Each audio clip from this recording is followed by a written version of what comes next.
Good afternoon. My name is Edward Sanshin Oberholzer. I'm the resident priest and guiding teacher of the Joseph Priestley Zen Sangha here in Lewisburg, Pennsylvania. We're a part of Empty Moon Zen. Anthony Yu's translation of the Chinese classic Journey to the West tells of the monk Xuanzang, the scripture monk, and his 18-year trek to India to acquire text for the Tang Emperor.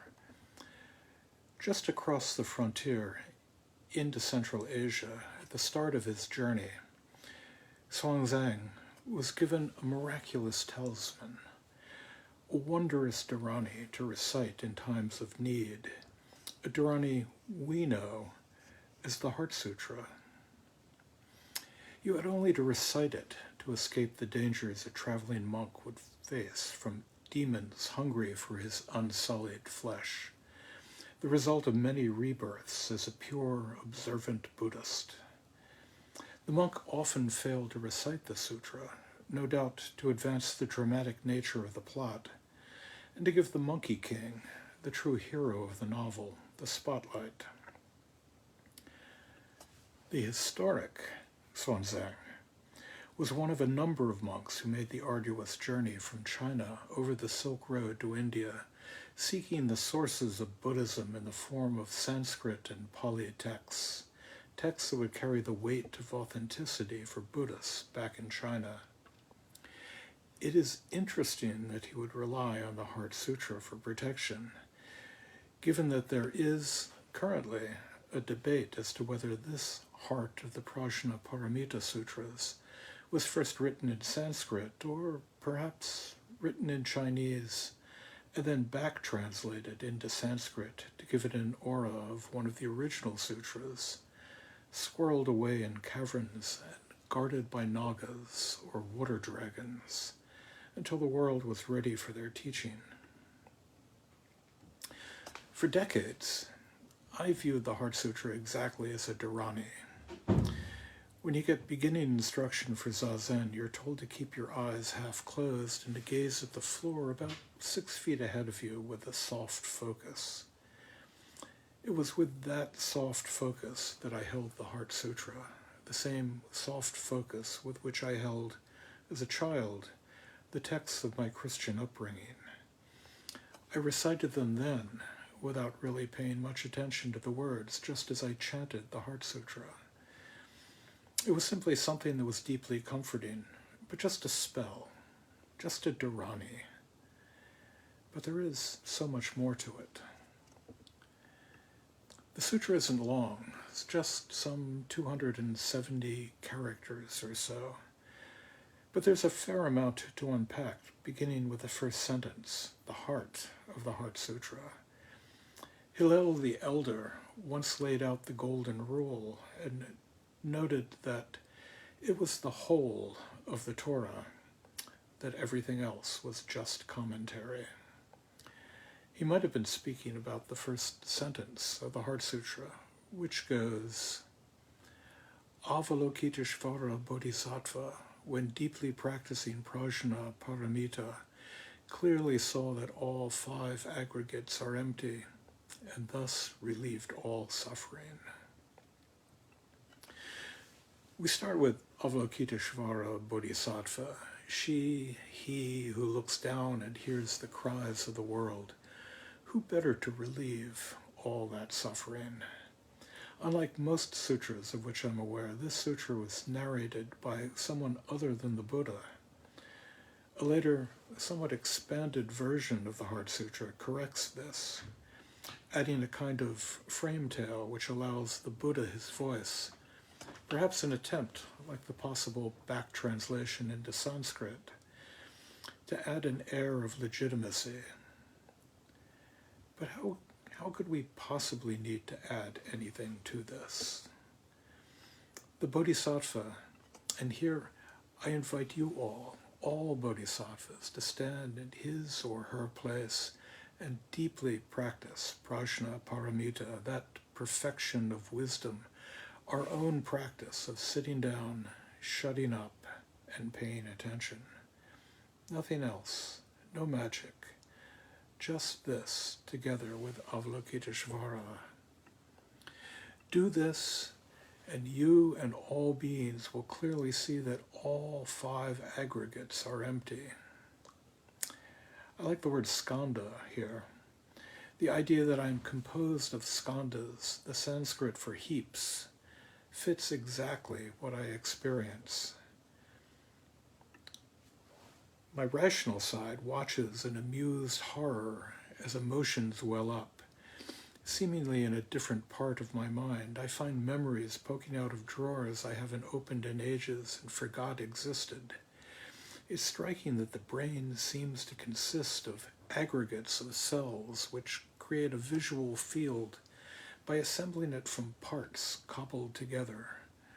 One set of cells reacting to edges, others to motion, others to fields, skandhas, heaps, and all of them empty, all without a core, an independent nature, because all are dependent on all are interwoven. I am the fiction, the narrative thread, drawn together from those five aggregates, or perhaps those myriad skandhas. Here, much as I love the term empty, boundlessness is a more evocative choice. The hands open wide, accepting and embracing the whole of the universe, and thus relieving, transforming all suffering. Not pain, not war, oppression, poverty, and disease. These remain, stripped of the narratives we place on them, the stories we weave around them, which stand in our way. And so the Bodhisattva of compassion preaches from her place, deep in the mother of all Buddhas, the goddess of wisdom, Prajna Paramita, both goddess and practice, and addresses the Buddha's disciple, Shariputra. Shariputra, form does not differ from emptiness. Emptiness does not differ from form. Form itself is emptiness. Emptiness itself form. Sensations, perceptions, formations, and consciousness are also like this. Shariputra, all dharmas are marked by emptiness. They neither arise nor cease, are neither defiled nor pure, neither increase nor decrease. If the first sentence of the Heart Sutra is the heart of the Heart Sutra itself, here, as Avalokiteshvara speaks to Shariputra, we all must stop in our tracks. For just here, he lays out that phrase so steeped in Zen lore. Form is emptiness. Emptiness is form. Red Pine's commentary on the Heart Sutra observes that the word here is left out of most modern translations. Here, Shariputra, Red Pine points to the fifth council, the council of the Buddha's followers, who some century and a half after the Buddha's entry into nirvana, after his death, answered questions concerning the nature of arhats, but also the seemingly simple question of whether someone may be enlightened by a sound, a shout, the thunk of a pebble against bamboo, the sound of that distant temple bell.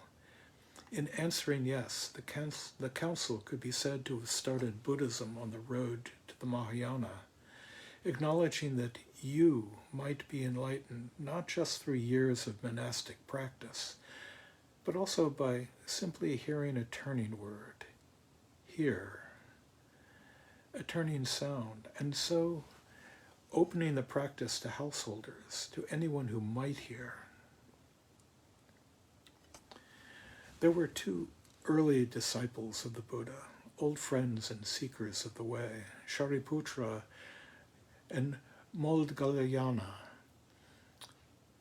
Both were drawn to the Dharma at the same time. Moggallana, the more intuitive, achieved enlightenment first. Shariputra, ever the intellectual, took a week longer, working his way through the teachings logically. And haven't we all faced that? I'd go into the Doksan room carrying my koan within me, knowing what to bring to my teacher, looking for an answer. What is Mu? And knowing in my heart, in my gut, that trying to parse it out would not do, and yet being unable to stop. So facing my teacher and watching myself as I tried to explain Mu. If only it were just a week longer. This sutra opened my eyes one day, not that long ago, leaving me with a startled realization that form is exactly emptiness, emptiness exactly form, that they are inextricable. Nothing exists independently. Nothing stands on its own 2 feet. We are all defined. All things are defined through the relations. Each has one with another. And this relationship defines all things, the objects, the forms, a verb, not a noun. It is so easy to overthink this. Not so much form as emptiness, it's that form is exactly emptiness. It's the adjective exactly that caught me, and that emptiness is exactly form, not a quality like the color red or a smell. No, emptiness is no other than form, not a quality, but form itself. But the sutra does not stop there. India, that subcontinent of mathematicians, the country that gave us those early Buddhists known as the Sarvastivadins, people who were responsible for all of those lists in early Buddhism, and who, as foils for the author of the Heart Sutra, gave us that system which the sutra so quickly turns on its head. We start with the 5 skandhas, that Sarvastivadin model of the heaps that add up to our fiction of a self: form, sensation, perception, formation, and consciousness, and watch the Heart Sutra dealing with them, saying, in emptiness there is no form, no sensation, perception, mental reaction, consciousness. It goes on, touching on the 6 sensory abodes. No eye, ear, nose, tongue, body, mind. The 6 realms in which those sense organs function. No color, sound, smell, taste, touch, object of thought. And here the brevity of the sutra takes hold, and the 6 consciousnesses that arise are abbreviated as no seeing, and so on to no thinking. The 12 links of dependent origination, again shortened for the sake of brevity. No ignorance and also no ending of ignorance, and so on to no old age and death, and also no ending of old age and death. This circle of 12 links is the wheel of samsara from which we long to step. And on to the 4 noble truths: no suffering, cause of suffering, cessation, path, and finally, no wisdom and no attainment. All of this is empty. All of this, the heart and soul of the Dharma as taught by early Buddhists, all is without self-existence. But no, we don't toss the 4 noble truths onto the ash heap of history. For just as form is emptiness, emptiness is form, just as there is no suffering, no cause of suffering, no cessation, and no path, so there is also suffering. There is a cause of suffering. There is cessation. There is a path. So many numbers negated, and thus so many numbers. Numbers, 3 treasures, 4 noble truths, 5 skandhas, 6 sense organs, 700 people dead from poverty each day, 7 million people dead from COVID-19 over the last 4 years, 780 civilians and foreigners killed in Israel on October 7th. Over 33,000 Palestinians killed in Gaza since then, 13,000 of them children. All of these are empty. None of these can be ignored. I invite you to stand in their place, to be them, to be the three treasures. You and they are one and the same. You are Buddha, you are Dharma, you are Sangha. The skandhas, empty as they are, create this self, which in turn, empty as it is, still feels so real, still functions in this world of form and emptiness. Those 700 people who die each day in our country from the effects of poverty, they too are empty. They stand. And believe me, they do stand in intimacy with each of us. This intimacy is the gift pointed to in this heart of great perfect wisdom. We are they. Their deaths from a lack of health care are our deaths. Their hunger, ours. Those 7 million dead from COVID-19, they are our deaths, just as the failures that led to so many dying. These are our failures. The children crying out in Gaza, the families bereft in Israel. They are our children, our families. This intimacy called forth through emptiness is our call to the greater Sangha, the Mahasangha of you and of me, and the family down the street, the birds singing outside in the trees, the fig tree in my backyard, that backyard, that virus, those bombs, all empty, all full of potential, all boundless.